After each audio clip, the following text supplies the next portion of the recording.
मेरी प्रियात्माओं, मैं आज आपकी सेवा में आत्मबोध भाग 2 के विषय में अपने विचार व्यक्त करता हूँ। साथ ही आपसे ये आशा रखता हूँ कि इनको ध्यानपूर्वक सुनिएगा और लाभ उठाएगा, आपके जीवन का कायाकल्प हो जाएगा। हाँ, नंबर 8, आत्मबोध। मन को जो सहज और स्वभाव रूप से अपने मूल आत्मा की ओर जानी चाहिए। अच्छा, वहाँ पहुंचकर वह स्वतः ही विलीन हो जाएगा। याद रखिए, अंधकार से लड़कर तुम कभी भी विजय प्राप्त नहीं पा सकते, क्योंकि अंधकार की कोई भी सत्ता नहीं है। प्रकाश की कमी का नाम ही अंधकार है। अंधकार को दूर करने का एकमात्र साधन यही है कि प्रकाश की ओर मुँह कर दीजिए, अंधकार स्वयं ही विलीन हो जाएगा। नंबर 2, शरीर को वस्तुओं ने और आत्मा को विचारों ने घेर रखा है। मैं शरीर नहीं आत्मा हूँ, यह वचन अपने आप में पूर्ण है, बल्कि मैं शरीर ही नहीं आत्मा भी हूँ। वस्तुतः व्यक्ति जो है वो आत्मा और शरीर का सुंदर समन्वय है। अपने को शरीर न मानकर आत्मा मानने का फल यह हुआ कि शरीर की उपेक्षा की गई। हमारी यही भूल हमारे पतन का कारण बनी। वस्तुतः मैं आत्मा शरीर का सुंदर समन्वय हूँ। नंबर 3, प्रभु प्राप्ति एकांत में होती है, संसार में नहीं। इसलिए बाहर की खोज छोड़कर अब अंदर की ओर आ जाइए। जिसकी खोज में तुम वर्षों तक भटक रहे हो, वह एकांत तुम्हारे अंदर ही है। प्रभु प्राप्ति में कोई विलंब नहीं है। सच तो ये है कि प्राप्त को प्राप्त करना है, वह तो प्राप्त है, बस केवल उसकी प्राप्ति का अनुभव ही करना है। इससे एक क्षण का भी देर नहीं, तुम्हें क्षण मात्र में ही आत्मदर्शन हो सकता है, यदि तुम बाहर एकांत की खोज छोड़कर अंदर एकांत का निर्माण कर सको। चारों ओर कोलाहल, चारों ओर शांति, और तुम पागल से उसी कोलाहल और शांति के बीच अशांति खोजने के विषय में परेशान हो। बाहर की जिस खोज जिसके लिए तुम अब तक भटक रहे हो, तुम्हारी जन्मांतर की प्यास कभी नहीं तृप्त होती। इसके विषय में संत राबिया की ये कथा बहुत यहाँ पर प्रस्तुत करता हूँ। मैं श्रोतागण से सुनूँगा कि रबिया के इस कथा को बड़ी ध्यानपूर्वक सुनिएगा, आपके जीवन का कायाकल्प हो जाएगा। संत रबिया की झोंपड़ी में ध्यान से बैठी थी। वह उस संसार में खोई थी जहाँ ना कोलाहल था ना शांति। अचानक द्वार पर एक व्यक्ति आया और वह खड़खड़ाता हुआ बोला, रबिया तू अंदर क्या कर रही है? बाहर आकर देख, कैसी सुंदर सुबह है, प्रकृति कितनी सुंदर दिखाई दे रही है। अंदर रबिया ने सुना और वह बोली, तू जिस सुंदरता को बाहर देख रहा है, मैं उसके निर्माता को अंदर देख रही हूँ। यदि तुम भी देखना चाहते हो तो अंदर आ जाइएगा। प्रातः लोग प्रभु को खोजने निकल पड़ते हैं। ऐसे भोले लोगों पर बड़ी हंसी आती है। वे प्रभु को व्यक्ति या वस्तु समझते हैं जैसे वह कहीं है, और वहाँ जाकर उसे ले आएंगे या उसे मिलाएंगे। मेरे भाई, प्रभु ना कोई व्यक्ति है और ना कोई वस्तु है। आँख खोलिए और देखिए, वह तुम्हारे कितना निकट है, तुम्हारी हर सांस उसे छू रही है। कबीर ने लिखा है, कस्तूरी कुंडल बसे मृग ढूंढे मन माही, ऐसे घट पीब है दुनिया जाने नाही।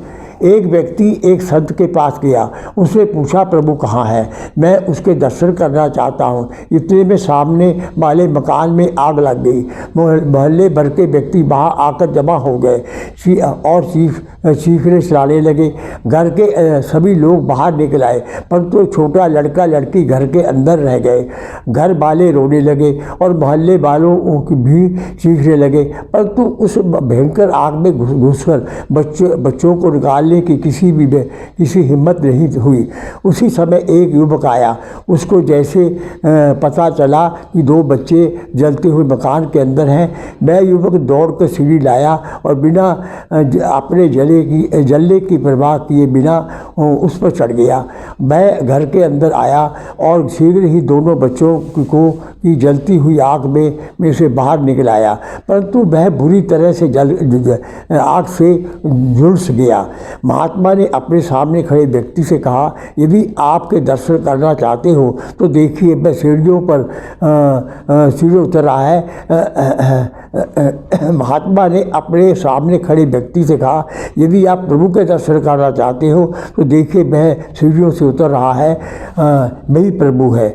जैसे एक उर्दू शायर ने लिखा है, यूँ तो हर दिल में किसी दिल पर फिदा होता है, मगर मोहब्बत का कुछ तौर जुदा होता है। लाख संभलने पर भी गिर जाता है इंसान, दो गिरते को संभाले भी खुदा होता है।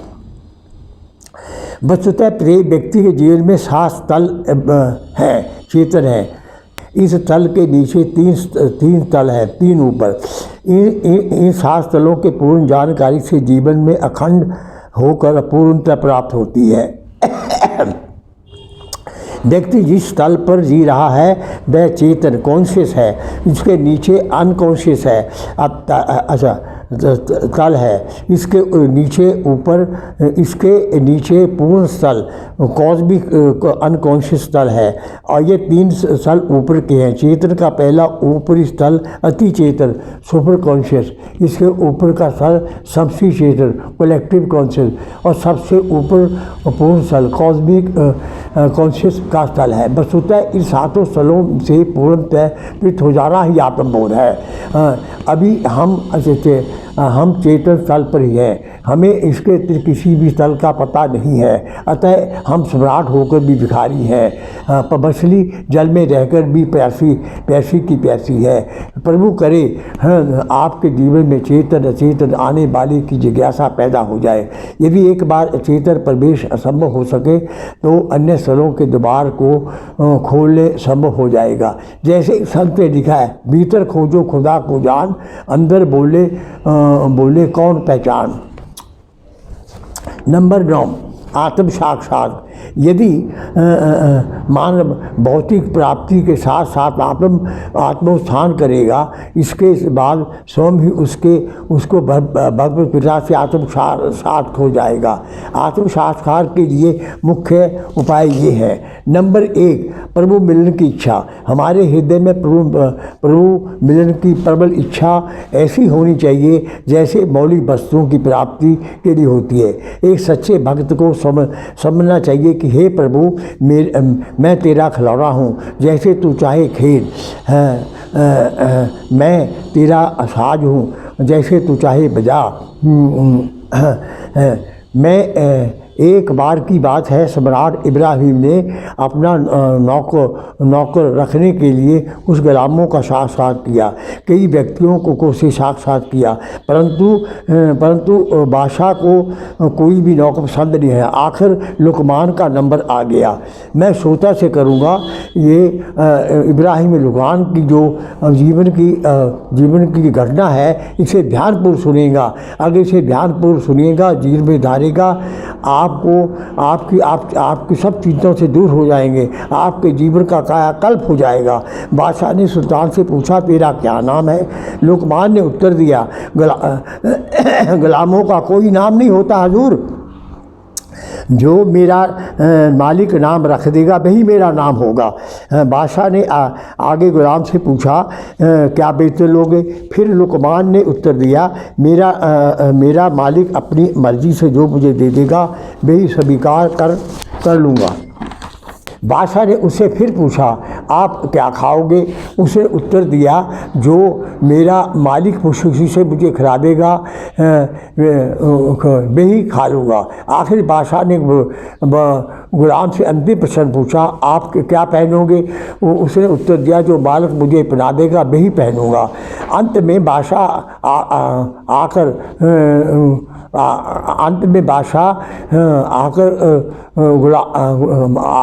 अंत में बादशाह आकर लुकमान के पैरों में गिर पड़ा। उसकी आंखों में आंसुओं की झड़ी लग गई। बादशाह ने कहा कि लुकमान, आज तूने मुझे प्रभु भक्ति का सच्चा रास्ता दिखा दिया। यह प्रभु समर्पण का उज्जवल उदाहरण है। जैसे स्वामी ज्ञानानंद लिखते हैं, यह मेरी अर्जी है, मैं वो बन जाऊं तो तेरी मर्जी है। हाँ, हम दुखी इसलिए हैं कि हम प्रभु की शरण में नहीं रहते। जब हम प्रभु की शरण में रहने लग जाते हैं तो हमारी इच्छा भी सीमित हो जाती हैं और हमें आनंद की अनुभूति आने लगती है। नंबर 2, विनम्रता। सार के लिए अहंकार के स्थान पर विनम्रता होनी चाहिए। नंबर 3, व्याकुलता। प्रभु मिलन के लिए हृदय ऐसे तड़पे जैसे मछली जैसे जल के अभाव से मछली तड़पती है। नंबर 4, विश्वास। प्रभु भक्त का प्रभु पक्का विश्वास होना चाहिए। वह करता है, उसके जो भी करता है उसके कल्याण के लिए करता है। नंबर 5, निष्ठा। संसार के लिए प्रभु को पर भक्त की ऐसी निष्ठा जैसे प्राण आपका वफादार है। नंबर 6, त्याग। साफ आत्मसात के लिए भक्त के में त्याग की भावना का होना भी परम आवश्यक है। वह भौतिक वस्तुओं के प्रति सख्त न हो, वह उसको त्याग में भाव से भोगे। नंबर 10, समर्पण। आत्मसात के लिए प्रभु के प्रति समर्पण का होना आवश्यक है। वह जो कुछ भी काम करे उसके फल को प्रभु पर छोड़ दे। उसे प्रत्येक कार्य प्रभु साफ समझ करना चाहिए। जैसे मीरा का समर्पण देखिए, ये सच्चा समर्पण है। जहाँ ये ध्यानपूर्वक सुनिएगा, जहाँ बैठे चित बैठूँ मैं, जो बेशे ते बिक जाऊँ, तेरी मेरी प्रीत प्राणी, तुझ बिन पल ना रह पाऊँ, मैं गिरधर के घर जाऊँ। अंत इतना ही कहना काफ़ी होगा कि हमें नारद, नचिकेता, मैत्री, मैं ऋषिजन आदि महापुरुष की तरह आत्मा को जानने का प्रयत्न करना चाहिए। हम भूल में आत्मा है, शरीर हम मूल में आत्मा है, शरीर हमारा घर है। हम आत्मा की नगरी के निवासी हैं, संसार रूपी नगरी की सैर करने निकले हैं। अरे मनुष्यो, जाइए इस दुनिया की सैर कीजिए। उसी भगवान ने इस दुनिया को बनाया है, जिसने तुम्हें यही भेजा है। परंतु उसकी सैर करते हुए हम यह भूल जाना चाहिए कि तुम कहाँ से आए हो, कहाँ के रहने वाले हो, कहाँ जाओगे। आत्मा शाश्वत है, शरीर नाशवान है। जब ये सूर शरीर से निकल जाती है तो शरीर मर जाता है। शरीर तो अब भी मुर्दा है, और अब जब इसको अर्थी पर रखा जाएगा तब भी मुर्दा होगा। इसमें आत्मा के कल्याण ही चेतनता है। इसलिए अंजीर में लिखा है, मुझे चाहे संसार के सब पदार्थों पर अधिकार प्राप्त कर ले, परंतु वह अपनी आत्मा के संबंध में कुछ नहीं जानता तो उसका संपूर्ण जीवन निष्फल है। कोई किसी का मित्र नहीं, कोई किसी का शत्रु नहीं, अपितु स्वयं हमारी आत्मा ही हमारी मित्र है और स्वयं आत्मा ही हमारी शत्रु है। यदि हमारी आत्मा शुभ कर्म करती है तो हमारी मित्र है, यदि वह कुकर्म करती है तो हमारी शत्रु है। जैसे एक व्यक्ति अपनी इंद्रियों को संयम में रखता है तो वह मित्र है, और यदि व्यक्ति नहीं करता तो वह अपना शत्रु है। अतः प्रतिदिन आत्मचिंतन कीजिए, मैं आत्मा कितनी महान, शांतपूर्ण, प्रेमपूर्ण, ज्ञानपूर्ण, शुद्ध, बुद्ध, पवित्र, अजर, अमर, अविनाशी हूँ। इसलिए मुझे ऐसा कोई भी कार्य नहीं करना चाहिए जिससे परमात्मा का नाम बदला हो। मुझे हर क्षण परमात्मा का नाम रोशन करना चाहिए, इससे आत्मा को दृढ़ता मिलेगी।